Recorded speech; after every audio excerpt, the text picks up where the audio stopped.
من هي إلينا إنجل العراقية التي تصدر اسمها محرك البحث الشهير جوجل؟ هي ممثلة أفلام للكبار يزعم أنها من أصول عراقية. انتشرت لقطات من أحد المقاطع الخاصة بها، وعلى ما يبدو أن البعض اختلط في التفرقة بينها وبين ديانا إريانا، وزعموا أنها من ظهرت مع ذلك الشخص في شريط الفيديو الغير الأخلاقي.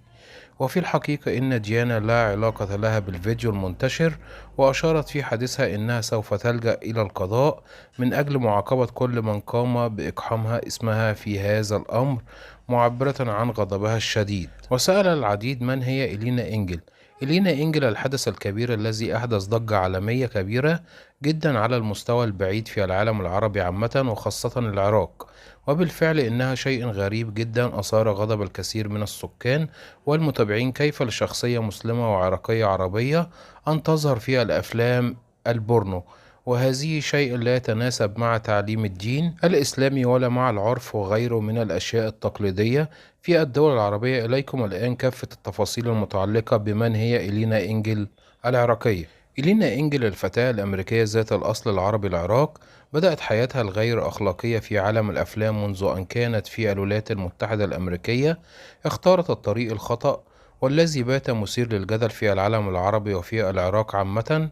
وبالفعل إنه شيء غير أخلاقي أن نجد أشخاص يسيئون إلى أنفسهم وإلى دينهم من أجل الأموال والشهرة. يا له من شيء غريب. يجب على الشخص أن يكون قدوة للشباب والفتيات، لا أن يدمرهم وأن يجعلهم مدمرين نفسيا أو ما شابه. وهناك الكثير من الحملات التي تطالب بسجن إلينا وأيضا منعها من الدخول العراق بأي شكل من الأشكال، خاصة إن هذا النوع من البشر لا يستحق أن يعيش حياة كريمة، بل أن يتم توبيخه وزجه في غيابات الجب. وتبلغ إلينا إنجل من العمر ما يقارب 40 عاما، فهي تعلمت كل شيء في الولايات الأمريكية المتحدة، لأن العالم العربي عالم محافظ لا يظهر منه هذا النوع من الفئات الجنسية التي تسيء للعلاقة الحميمة التي أحلها الإله بالزواج وليس بالزنا.